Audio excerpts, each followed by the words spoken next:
wabarakatuh. Waalaikumsalam warahmatullahi wabarakatuh.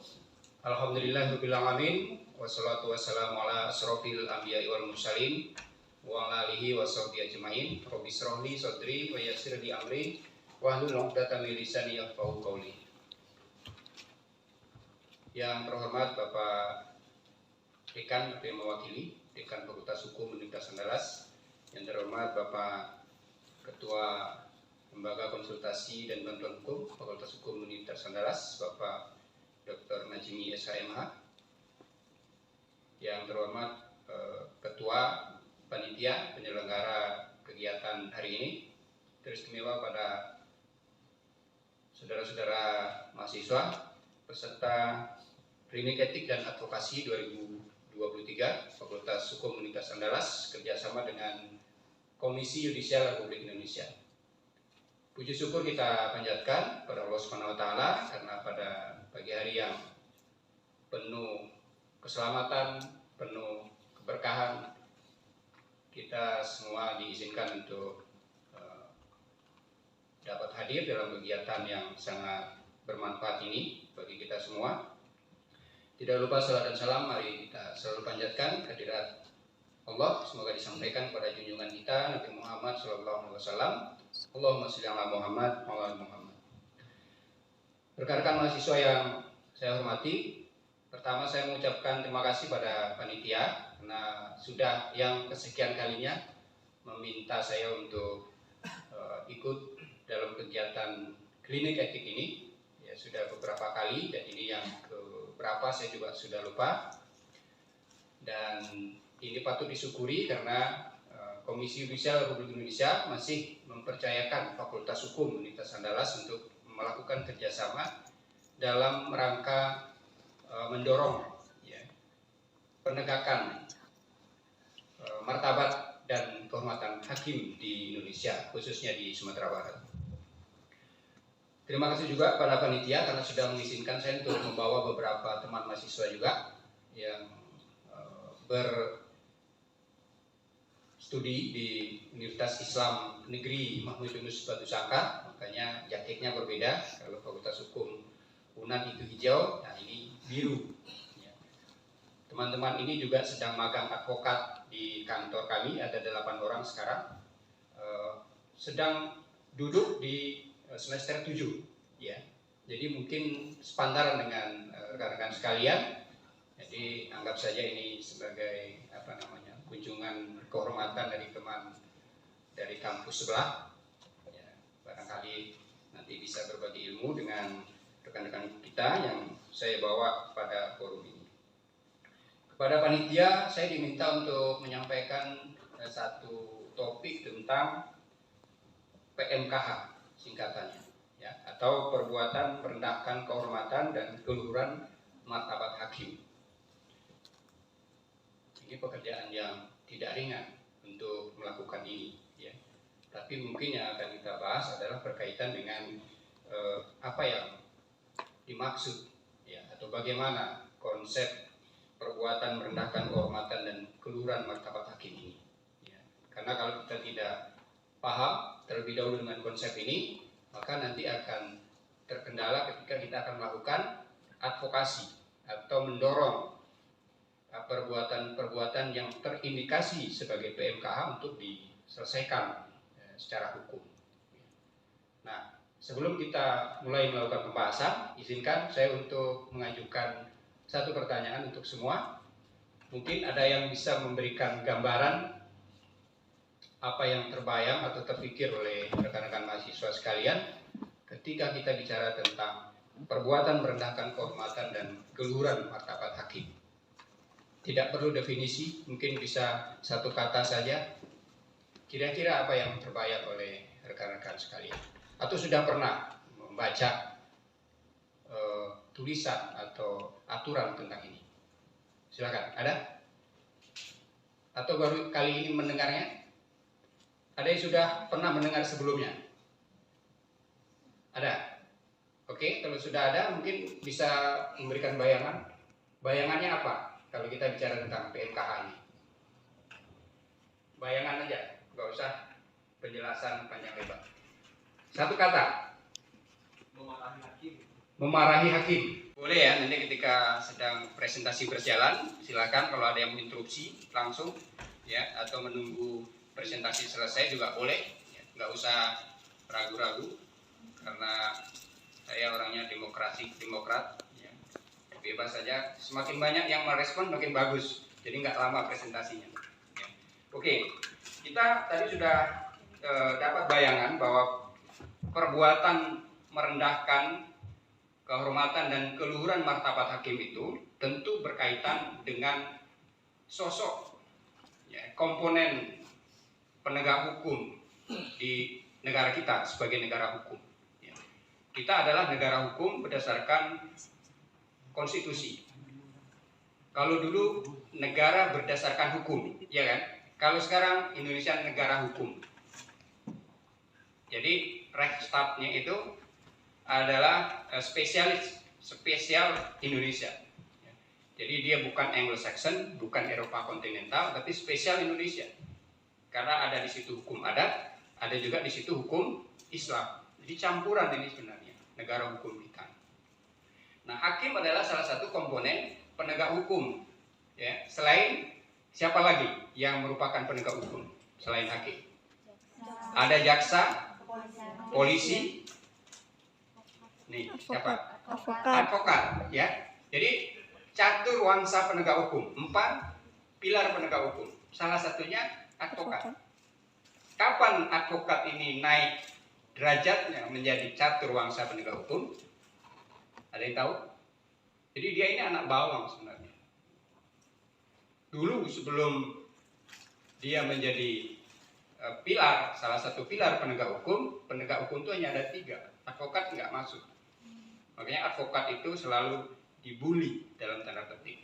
Nah, Undang-Undang 18 2003 tentang advokat itu menempatkan advokat sebagai salah satu pilar penegak hukum. Jadi kita semua sekarang 4 catur wangsa penegak hukum ini berkedudukan setara, sama. Nggak bisa polisi itu merasa lebih tinggi dari advokat. Begitu juga sebaliknya. Beberapa waktu lalu ada kegiatan kuliah umum yang menguliahi itu advokat. Yang dikuliahi itu para ketua-ketua pengadilan negeri. Ya mungkin ada yang ikut pada waktu ada kuliah umum dengan ketua KAI. Jadi advokat duduk depan, yang dikuliahi adalah para ketua pengadilan, polisi, jaksa. Karena sudah setara posisinya. Nah, di mana tempat hakim ini bekerja, menjalankan tugas? Ya, tentu di pengadilan, tempat dia menjalankan tugas. Harus digarisbawahi, pengadilan itu isinya bukan hanya hakim. Ya, nanti kita akan sampai pada satu titik, apakah PMKH, lalu kemudian ada istilah lain itu namanya contempt of court, itu bagaimana sebenarnya konsepnya? Ya. Nah, sebagai penegak hukum, hakim itu juga wajib taat pada kode etik.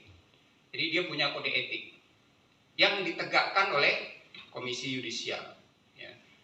Jadi kode etik ini adalah aturan tingkah laku terhadap tindakan-tindakan hakim. Ya.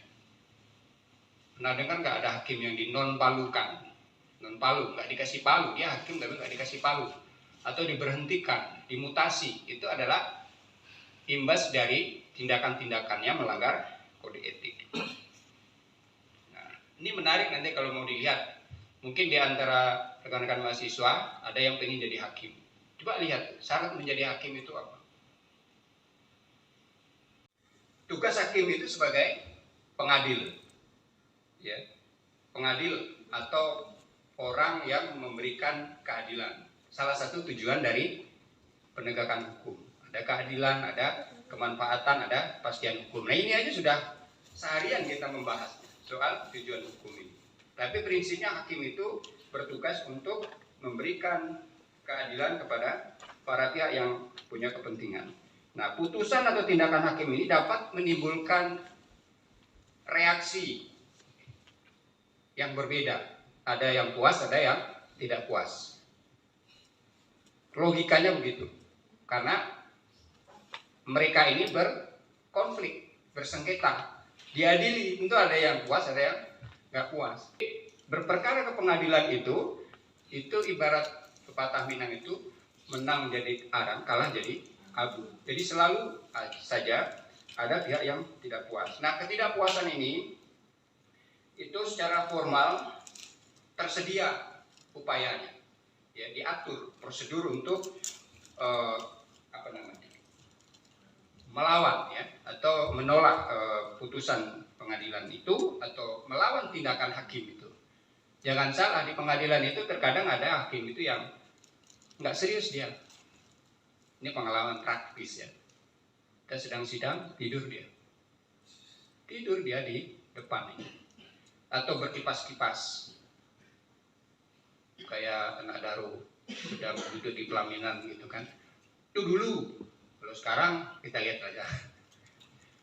Ada juga yang ngajak berantem jaksa. Pernah nggak membaca di medsos?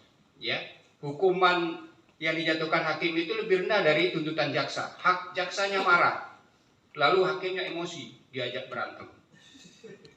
Jadi bukan hanya terdakwa aja yang memarahi hakim seperti yang tadi disebut oleh teman kita. Jaksa dan hakim bisa maki-makian. Ya. Itu tindakan. Jadi ada tindakan hakim, ada putusan hakim. Ada salurannya. Ya. Kalau putusan hakim, apa salurannya? Upaya apa yang bisa ditempuh? Banding, ya, kasasi, PK. Itu mekanisme yang formal yang dibenarkan menurut hukum. Kalau tindakan hakim yang kayak tadi itu mekanisme apa? Mekanisme etik, ya kan? Yang ujungnya nanti dia bisa dikenakan tindakan. Namun ketidakpuasan terhadap hakim itu terkadang wujudnya itu bukan yang secara formal dibenarkan oleh hukum, ya kan? Memarahi hakim boleh nggak? Nggak boleh. Menghina hakim boleh nggak? Nggak boleh. Apalagi memukul, menganiaya. Itu menjadi fenomena hari ini. Ya. Jadi ada tindakan-tindakan yang dilakukan oleh pihak-pihak yang berperkara itu terhadap hakim yang tidak sesuai dengan prosedur hukum. Ya.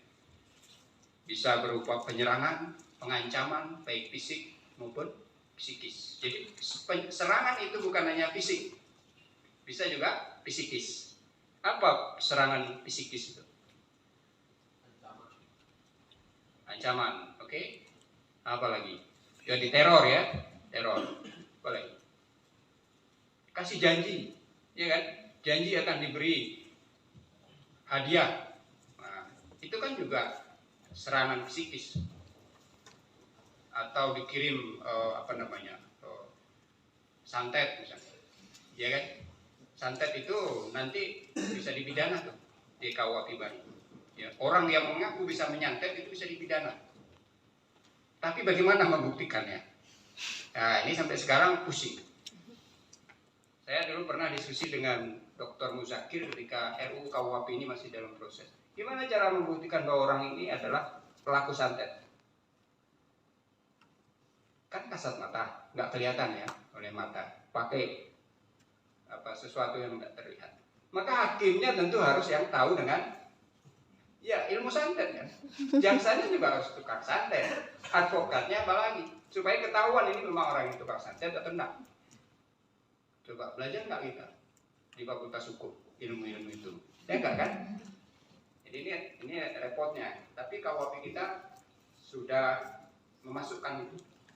Mengaku dia bisa menyantet, bahkan sudah mencelakai beberapa orang, nggak ada pidana yang bisa dikenakan dengan KUHP lama. Oke, kemudian kita lihat apa permasalahan sebenarnya.